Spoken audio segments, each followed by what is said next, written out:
वानर राज सुग्रीव ने शीघ्र ही वानरों को बुलाया। सेनापतियों के समूह आ गए। वानर भालुओं के झुंड अनेक रंगों के हैं और उनमें अतुलनीय बल है। वे प्रभु के चरण कमलों में सिर नवाते हैं। महान बलवान रीछ और वानर गरज रहे हैं। श्री राम जी ने वानरों की सारी सेना देखी, तब कमल नेत्रों से कृपापूर्वक उनकी ओर दृष्टि डाली। राम कृपा का बल पाकर श्रेष्ठ वानर मानो पंख वाले बड़े पर्वत हो गए। तब श्री राम जी ने हर्षित होकर प्रस्थान कूच किया।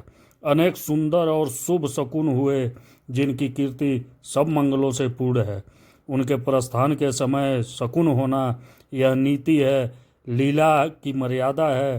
प्रभु का प्रस्थान जानकी जी ने भी जान लिया। उनके बाएं अंग फड़क फड़क कर मानो कहे देते थे कि श्री राम जी आ रहे हैं। जानकी जी को जो जो शकुन होते थे वही वही रावण के लिए अपशकुन हुए। सेना चली, उसका वर्णन कौन कर सकता है। असंख्य वानर और भालू गर्जना कर रहे हैं। नख ही जिनके शस्त्र हैं, वे इच्छानुसार सर्वत्र बेरोक टोक चलने वाले रीछ वानर पर्वतों और वृक्षों को धारण किए कोई आकाश मार्ग से और कोई पृथ्वी पर चले जा रहे हैं। वे सिंह के समान गर्जना कर रहे हैं। उनके चलने और गर्जना से दिशाओं के हाथी विचलित होकर चिंघाड़ रहे हैं। दिशाओं के हाथी चिंघाड़ने लगे, पृथ्वी डोलने लगी, पर्वत चंचल हो गए, कांपने लगे और समुद्र खलबला उठे। गंधर्व देवता मुनि नाग किन्नर सबके सब मन में हर्षित हुए कि अब हमारे दुख टल गए। अनेकों करोड़ भयानक वानर योद्धा कटकटा रहे हैं और करोड़ों ही दौड़ रहे हैं। प्रबल प्रताप कौशलनाथ श्री रामचंद्र जी की जय हो, ऐसा पुकारते हुए वे उनके गुण समूहों को गा रहे हैं।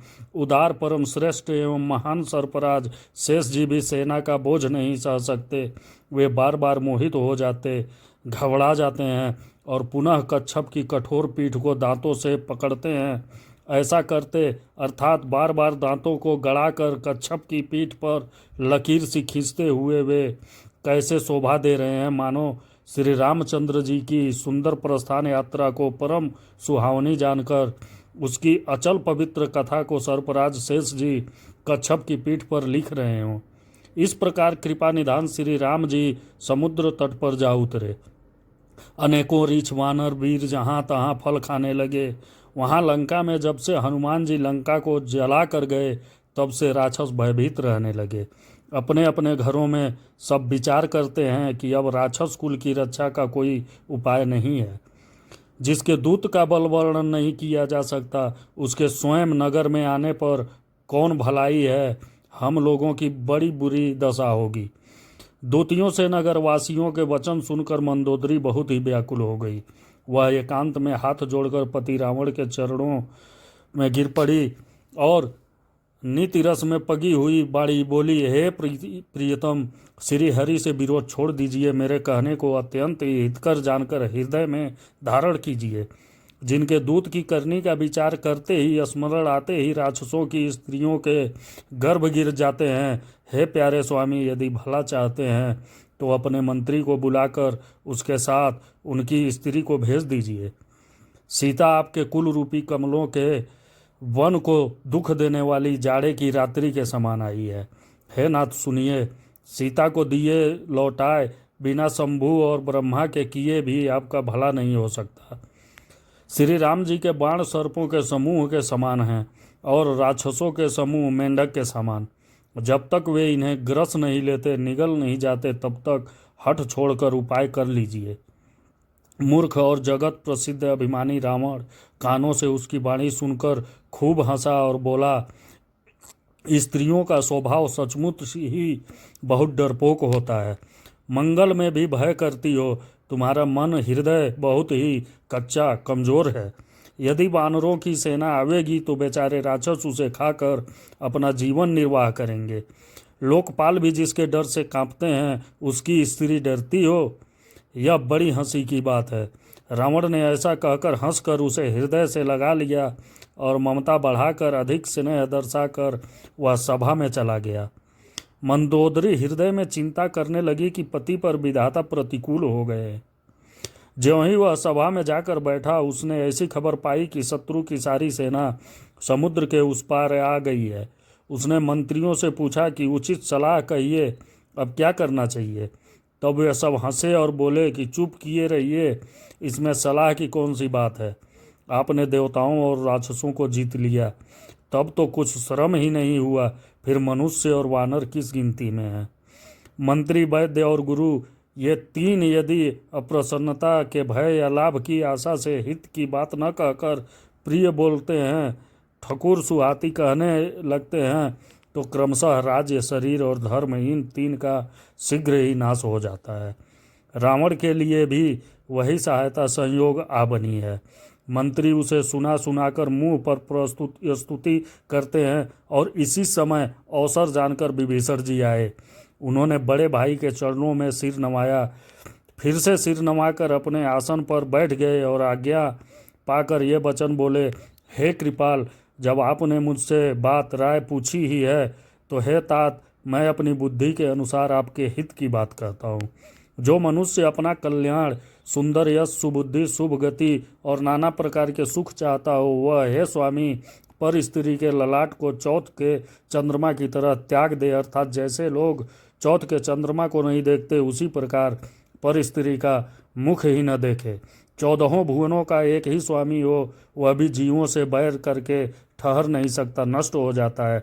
जो मनुष्य गुणों का समुद्र और चतुर हो, उसे चाहे थोड़ा भी लोभ क्यों न हो तो भी कोई भला नहीं कहता। हे नाथ, काम, क्रोध, मद और लोभ, ये सब नरक के रास्ते हैं। इन सब को छोड़कर श्री रामचंद्र जी को भजिए, जिन्हें संत सत्पुरुष भजते हैं। हे तात, राम मनुष्यों के ही राजा नहीं है, वे समस्त लोकों के स्वामी और काल के भी काल हैं। वे संपूर्ण ऐश्वर्य, यश, श्री, धर्म, वैराग्य एवं ज्ञान के भंडार भगवान हैं।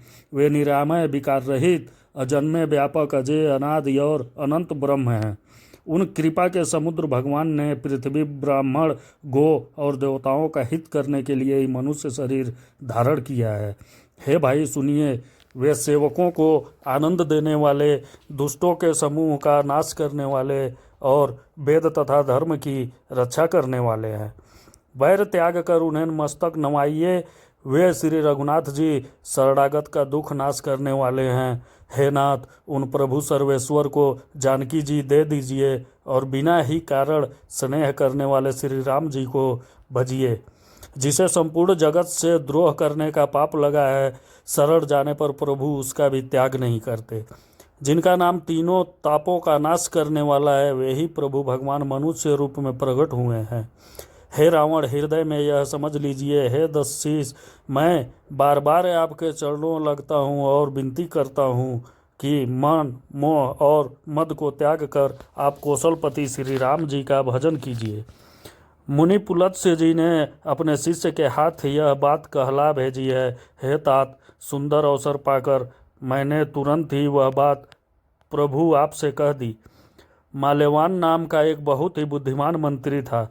उसने उन विभीषण के वचन सुनकर बहुत सुख माना और कहा, हे तात, आपके छोटे भाई नीति विभूषण नीति को भूषण रूप में धारण करने वाले अर्थात नीतिमान हैं। विभीषण जो कुछ भी कह रहे हैं उसे हृदय में धारण कर लीजिए। रावण ने कहा, ये दोनों मूर्ख शत्रु की महिमा बखान कर रहे हैं, यहाँ कोई है, इन्हें दूर करो न।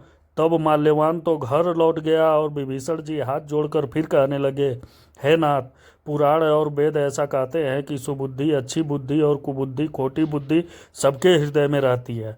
जहाँ सुबुद्धि है वहाँ नाना प्रकार की संपदाएं, सुख की स्थिति रहती है, और जहाँ कुबुद्धि है वहाँ परिणाम में विपत्ति, दुख रहती है। आपके हृदय में उल्टी बुद्धि आ बसी है, इसी से आप हित को अहित और शत्रु को मित्र मान रहे हैं। जो राक्षस कुल के लिए काल रात्रि के समान है, उन सीता पर आपकी बड़ी प्रीति है। हे तात, मैं चरण पकड़कर आपसे भीख मांगता हूँ, विनती करता हूँ कि आप मेरा दुलार रखिए। मुझ बालक के आग्रह को स्नेहपूर्वक स्वीकार कीजिए। श्री राम जी को सीता जी दे दीजिए, जिसमें आपका अहित न हो। विभीषण ने पंडितों, पुराणों और वेदों द्वारा सम्मत अनुमोदित वाणी से नीति बखान कर कही। पर उसे सुनते ही रावण क्रोधित होकर उठा और बोला कि रे दुष्ट, अब मृत्यु तेरे निकट आ गई है।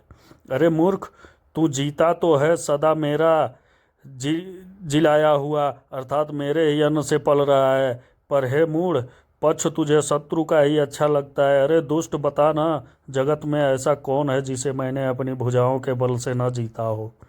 मेरे नगर में रहकर प्रेम करता है तपस्वियों पर। मूर्ख, उन्हीं से जा मिल और उन्हीं को नीति बता। ऐसा कहकर रावण ने उन्हें लात मारी, परंतु छोटे भाई विभीषण ने मारने पर भी बार बार उसके चरण ही पकड़े। शिव जी कहते हैं, हे उमा, संत की यही बड़ाई महिमा है कि वे बुराई करने पर भी बुराई करने वाले की भलाई ही करते हैं। विभीषण जी ने कहा, आप मेरे पिता के सम्मान हैं, मुझे मारा सो तो अच्छा ही किया, परंतु हे नाथ, आपका भला श्री राम जी को भजने में ही है। इतना कहकर विभीषण अपने मंत्रियों को साथ लेकर आकाश मार्ग में गए और सबको सुनाकर वे ऐसा कहने लगे,